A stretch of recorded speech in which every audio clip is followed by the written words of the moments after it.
Voilà, donc nous allons continuer notre série sur la lettre aux Éphésiens, mais c'est un moment où nous parlerons de la famille. Évidemment, Paul, il parle déjà d'une famille qui n'est pas notre famille. Nous, aujourd'hui, nous avons plutôt un schéma de famille bourgeoise, ce qui n'était pas le cas pour les familles à l'époque de l'apôtre Paul. Mais nous trouverons des applications pour nous aujourd'hui. Et je vous prie d'être attentifs. Pourquoi ? Parce que c'est des textes difficiles. Donc commençons par femmes, soyez soumises à vos maris. Voilà, ça peut piquer.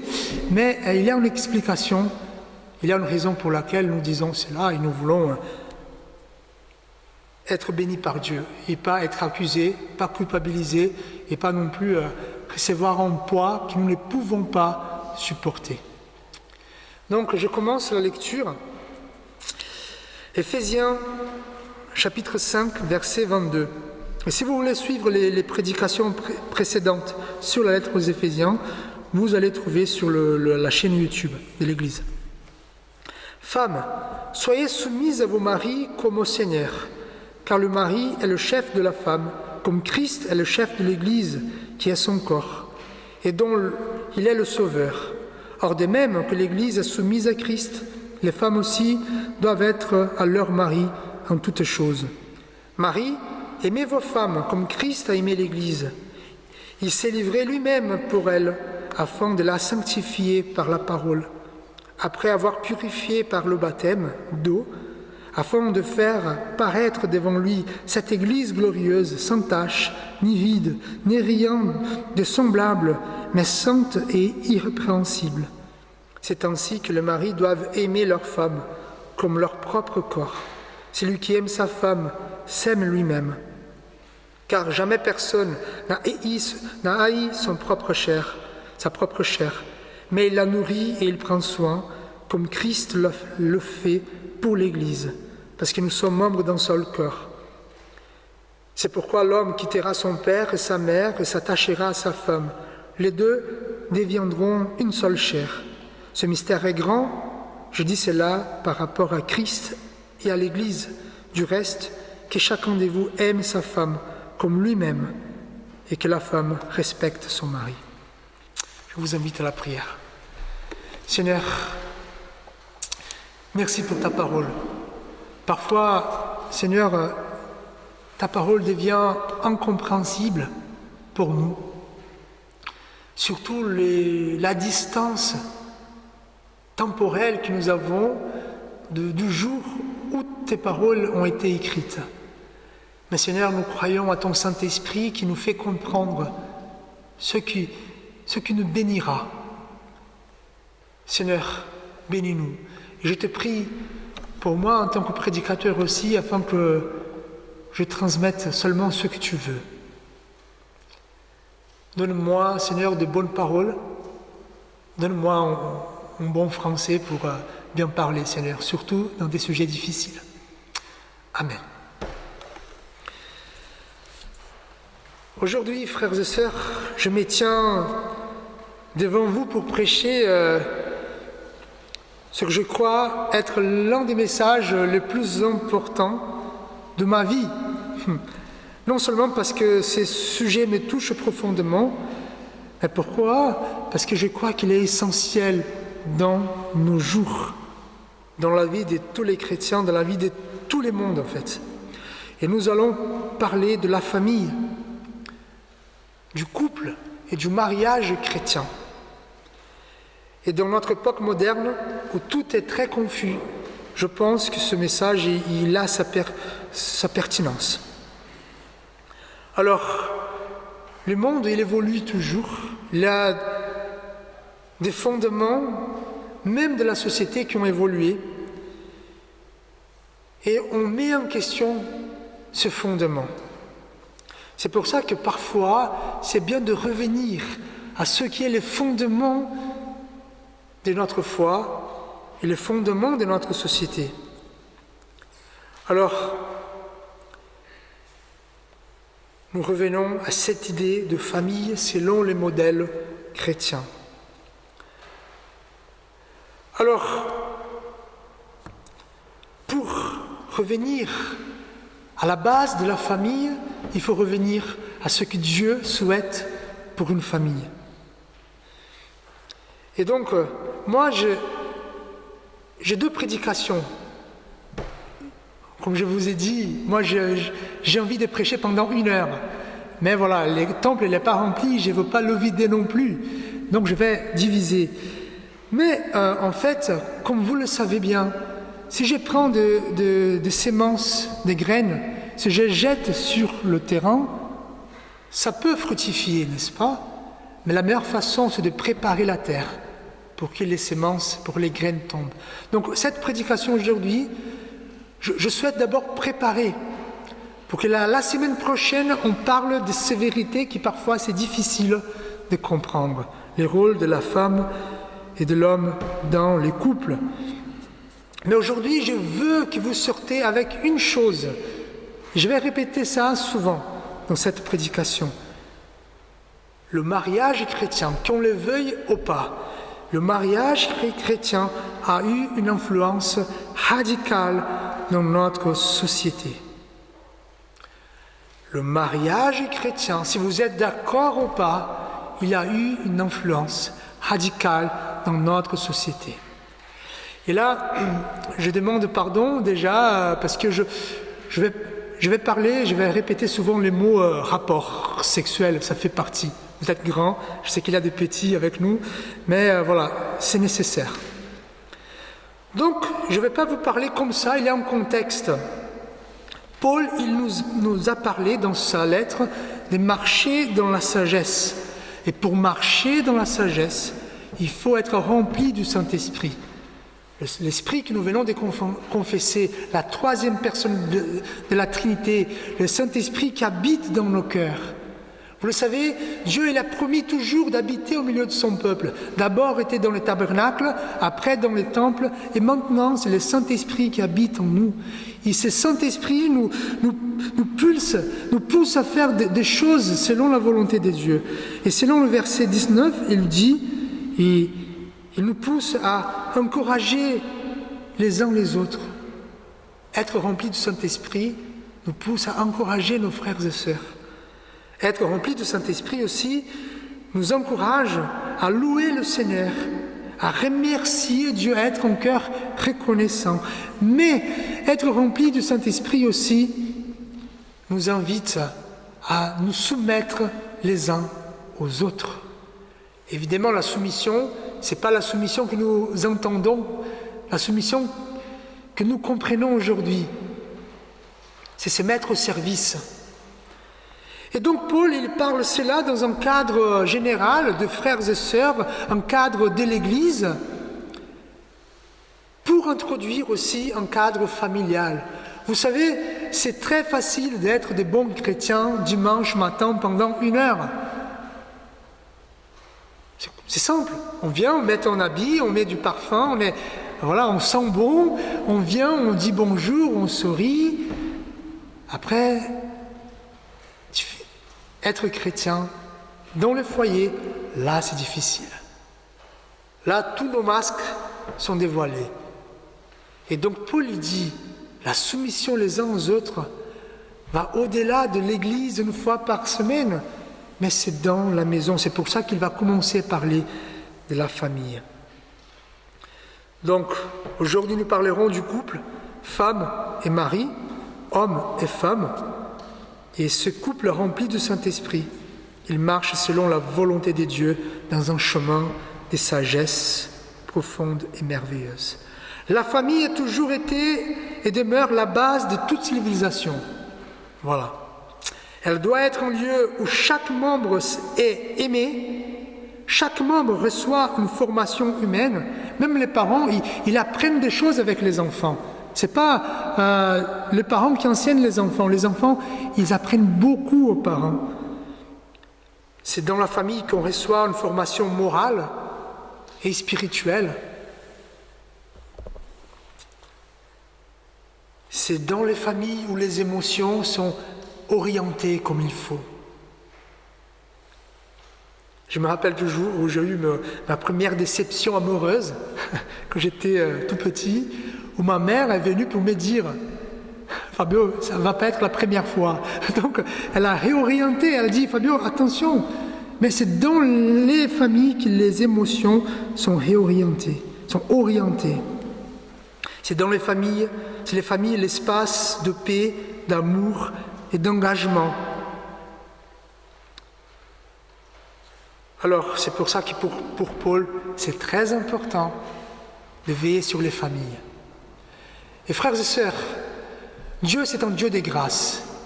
Comme on a fait là, c'est difficile, vivre la famille.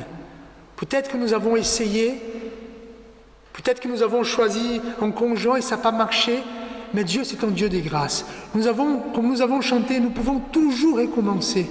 Je suis certain, ainsi comme moi, nous avons commis des erreurs dans les familles.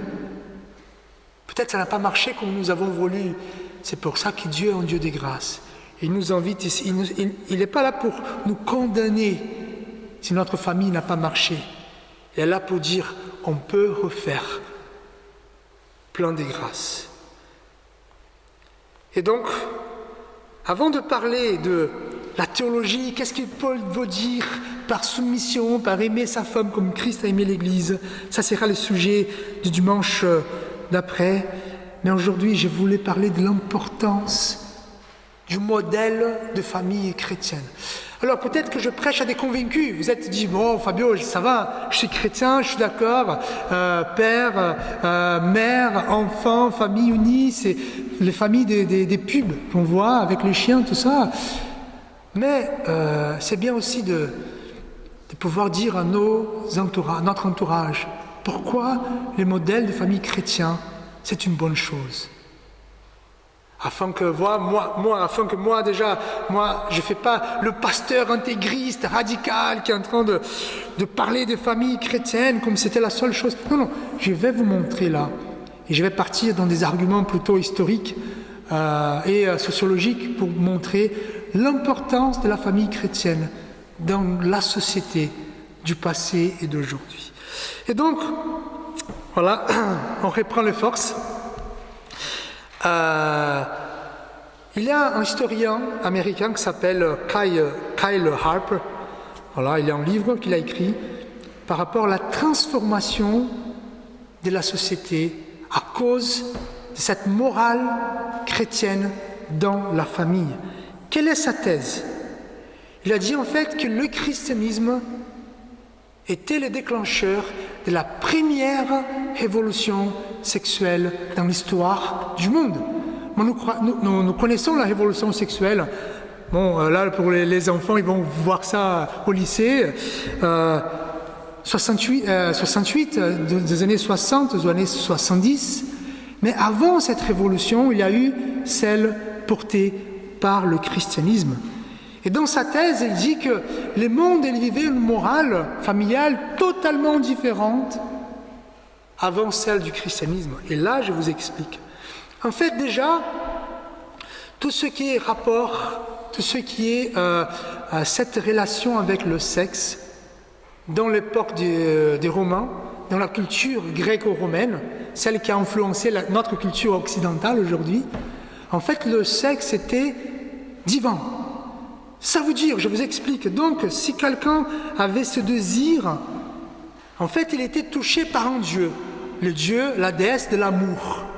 Donc, il avait la liberté de faire cela quand il voulait. C'était quelque chose de divin. Et donc, c'est pour ça qu'avant, il y avait des temples où il y avait des prêtres et des prêtresses qu'on appelle des prostituées religieux. Donc, dans les matins, l'homme, il avait le désir de, voilà, il dit, bon, aujourd'hui, je veux avoir des rapports, je vais à mon temple. Et là, tout est bien, tout se passe très bien, c'est culturel, c'est divin, aucun problème. C'est pour ça que pour l'apôtre Paul, quand on voit l'apôtre Paul, on dit, bon, l'apôtre Paul, il a un problème. Pourquoi? Parce qu'il en parle souvent. C'est parce que Paul est en train de dire, voilà, vous avez un problème, vous venez à l'église, le matin et l'après-midi, vous partez dans les temples. Il faut sanctifier votre corps. C'est pas comme ça. Et peut-être, voilà, pour beaucoup de jeunes aujourd'hui, même pour les adultes, vous pouvez dire, ouais, mais c'est une époque cool, hein. Bon, c'était divinisé, c'est sympa finalement. avoir cette liberté sexuelle. Mais, frères et sœurs, c'était pas simple. En fait, dans cette époque-là, où était vraiment le patriarcat, l'homme, il détenait le pouvoir.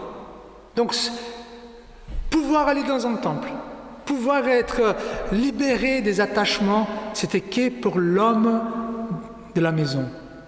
Ça veut dire les femmes n'avaient pas ces droits, les esclaves n'avaient pas ces droits, les hommes, les esclaves n'avaient pas ces droits, seulement l'homme de la famille, ce qu'on appelle pater familias. Et donc il avait cette liberté. Mais les choses compliquent parce que l'homme de la famille, il avait la liberté avec, dans les temples, avec des prêtresses, des prêtres, mais aussi dans sa maison. Ça veut dire dès qu'il avait ce désir qui le poussonnait, il pouvait aller vers sa femme, il pouvait aller vers les esclaves, hommes ou femmes, les enfants des esclaves, ses enfants même. Vous voyez, c'était une époque pas évidente. Et donc, le christianisme, avec l'apôtre Paul, qu'est-ce qu'il dit? Non, non, non, non, non. C'est plus comme ça. Le mariage, la famille, un homme, une femme, un seul mari, une seule femme, pas plusieurs. Prenez soin de vos enfants.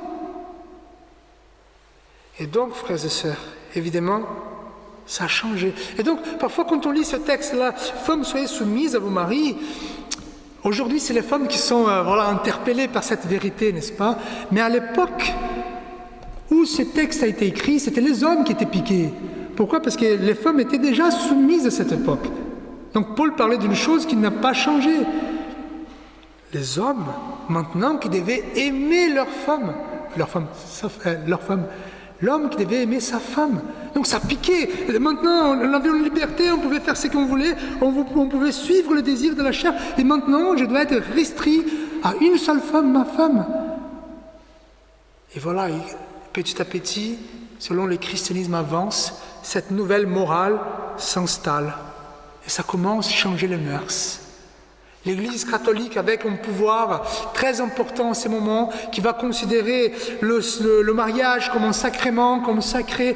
On ne peut pas faire n'importe quoi dans les mariages. Entre parenthèses, ici, on est d'accord qu'il y a eu des abus. On est d'accord. Je ne suis pas ici en train de dire rien ne s'est passé des mauvais. Mais il y a eu cette évangélisation, ces changements de paradigme, et le mariage commence à changer petit à petit. Alors, et vous me posez la question, mais finalement, ça a été bien, ouais, on est d'accord, mais finalement, quel est le résultat de ce changement? Et donc, je viens à une autre étude, c'est pour ça que je vous ai dit, je ne suis pas en train de tirer des choses de ma tête, c'est aussi un Américain, Joseph Heinrich, qui a écrit un article qui parle de l'énigme de la monogamie. En gros, dans son article, il va parler que le modèle chrétien du mariage a fait la civilisation prospérer. Voilà. Grâce, selon, il va expliquer, j'ai cet article si vous voulez voir, grâce à ce modèle moral de mariage, la civilisation occidentale a pu être fondée avec la prospérité et avec la démocratie. Donc ça veut dire, frères et sœurs, que nous sommes là, nous avons ces modèles de liberté, nous avons les sciences, nous avons l'évolution grâce au modèle de mariage chrétien. Évidemment, grâce à Dieu, on est d'accord. Et donc, qu'est-ce qu'il dit dans son article? Je vais vous expliquer. Désolé le temps que je prends, mais c'est très important. Il dit en fait que les sociétés, avant, 85% des sociétés étaient polygamique. Ça veut dire qu'on pouvait avoir plusieurs femmes. Voilà. Et donc ça privilégiait les riches. Pourquoi? Parce que c'est toujours le riche qui peut avoir plusieurs femmes, pas les pauvres. C'était comme ça. Et donc il y avait une concentration des richesses sur une famille. Comme ça. Évidemment, ça provoquait genre de guerre, genre de disputes entre les hommes qui voulaient se marier avec les filles plus prometteuses au niveau des parents, plus jolies, voilà, et ainsi de suite. Et donc il y avait peu d'hommes pour des femmes, et même les femmes se bagarraient parce qu'elles voulaient le prince enchanté. Les hommes voulaient la princesse, et les femmes voulaient le prince enchanté. Donc ça faisait des problèmes. Déjà, quand un homme il avait plusieurs femmes, il avait plusieurs enfants. Non, plusieurs enfants de chaque femme. Et donc il y avait même des disputes entre frères et sœurs. Oh, les guerres de famille, les guerres des clans, les guerres des tribus. Et finalement, même les enfants, ils étaient un peu délaissés. Comment un père va prendre soin de plusieurs enfants et comment une mère va prendre soin de l'enfant de l'autre femme, sa concurrente. Et donc, dès que cette moralité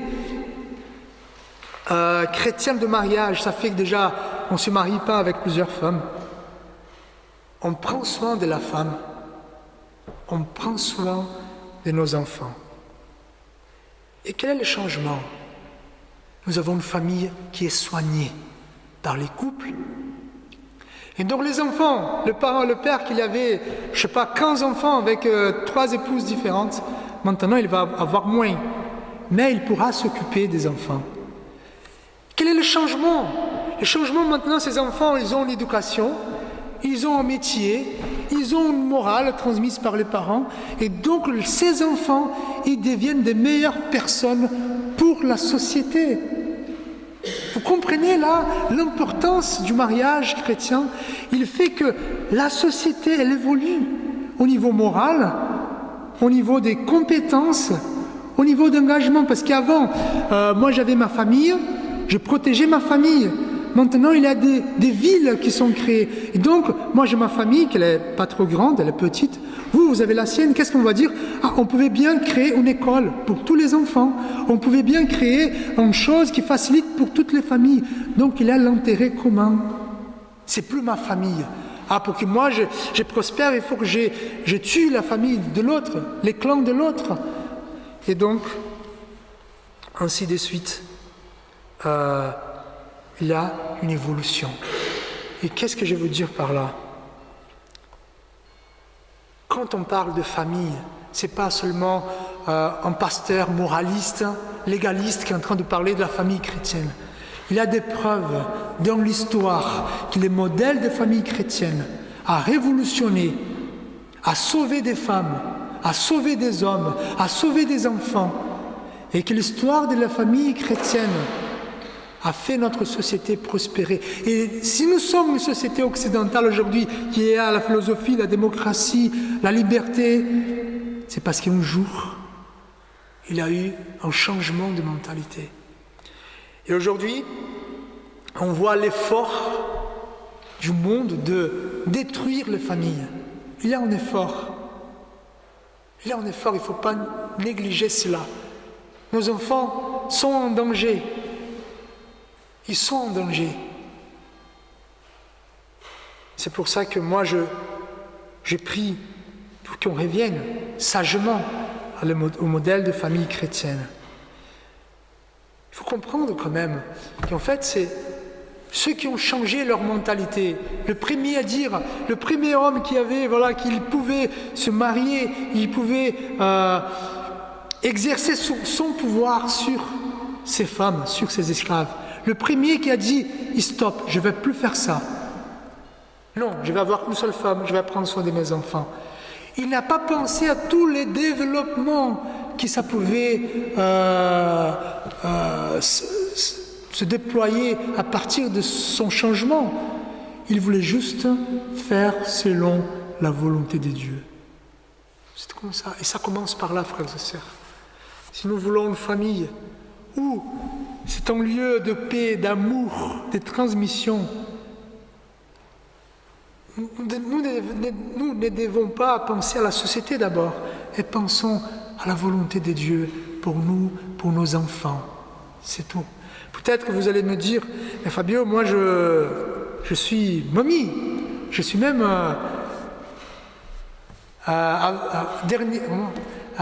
j'ai des petits-enfants. Ça ne change rien dans ma vie, le mariage. Oui, mais comme nous avons dit, la transmission. Vous pouvez encourager vos petits-enfants, vos arrière-petits-enfants, vos enfants. Nous avons vu qu'être rempli du Saint-Esprit, c'est encourager. Évidemment, frères et sœurs, pas dans la condamnation. Pas dans la condamnation. Donc, je termine la prédication en disant le modèle chrétien de mariage est une bénédiction de la part de Dieu.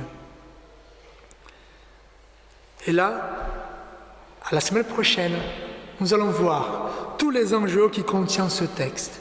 Mais avant tout, je voulais vous dire, ce n'est pas seulement un désir de ma part de parler de l'importance de la famille, mais pour vous dire que le modèle de famille chrétien a changé le monde. Il peut changer notre petite famille. Je vous invite à la prière. Seigneur notre Dieu, c'est vrai qu'on dit, on confesse toujours que tu es notre salut. Et à cause d'une époque, nous avons cru que le salut c'est pour l'avenir, c'est à la fin de la vie. Et ça c'est vrai, mais ton salut c'est pour aujourd'hui.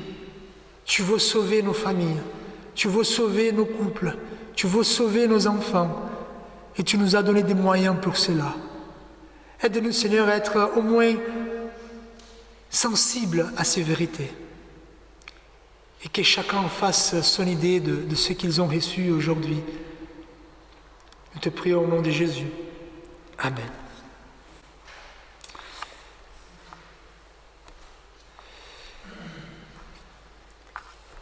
Et frères et sœurs, je suis disponible si vous avez des questions, si vous avez des désaccords par rapport à ce que je vous ai parlé. Je suis disponible pour discuter. Vous avez mon numéro de téléphone, on peut même se voir à la fin du culte. Le vendredi, il y a l'étude biblique, 14h30, et Band Project avec les enfants et les préadolescents. Les parents sont au courant. Et dimanche prochain, nous avons notre rencontre des jeunes. Voilà, j'ai ici un petit flyer. Donc nous avons vu des dates jusqu'au mois de décembre. Donc nous avons ici quelques jeunes qui participent, donc Paul et Camille. Et Camille, c'est une des responsables du groupe des jeunes. Nous sommes allés chez elle. Merci de nous recevoir. Donc si vous voulez une affiche comme ça, n'hésitez pas. Je peux imprimer un pour que vous l'ayez. Voilà les annonces de la semaine. Et je vous invite à la prière. Seigneur, Père éternel, nous te prions afin que tu te souviennes de ton Église, de ton peuple, de ceux qui t'aiment, ceux qui ont des doutes, ceux qui ont des questions. Viens, Seigneur, fortifier leur foi. Viens, Seigneur, écouter leurs plaintes. Sois avec eux, Seigneur. Mais nous te prions aussi pour ceux qui ne te connaissent pas, qu'ils puissent être encouragés et accompagnés, Seigneur. Tu es là, indépendamment de nous. Nous te prions aussi, Seigneur, pour tout ce qui se passe dans le monde, cette misère qu'on voit, les guerres, la faim, la pauvreté, l'indifférence, la haine, la colère, la violence, tout ça qu'on ne peut pas contrôler. Nous ne pouvons qu'aimer, Seigneur, et faire quelque chose pour ceux qui sont les victimes de tout cela. Touche-nous, Seigneur. Et Seigneur, nous te prions pour toutes les familles. N'importe la façon dont elles sont composées, mais ceux qui s'aiment et qui ont décidé d'être ensemble. Bénis, Seigneur, les familles, telles comme elles sont. Alors, je vous invite à vous lever pour recevoir de la part de Dieu l'exhortation et la bénédiction. J'attends les enfants pour qu'on puisse chanter ensemble les derniers chants. Frères, que tout ce qui est vrai, tout ce qui est honorable, tout ce qui est juste, tout ce qui est pur, tout ce qui est aimable, tout ce qui mérite l'approbation, ce qui est vertueux et digne de louange, soit l'objet de vos pensées. Ce que vous avez appris, reçu et entendu de moi, et que vous avez vu en moi, pratiquez-le, et le Dieu de paix sera avec vous, nous dit Jésus.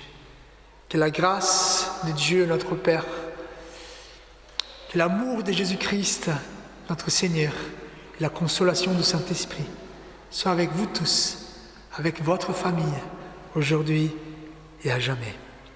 Amen.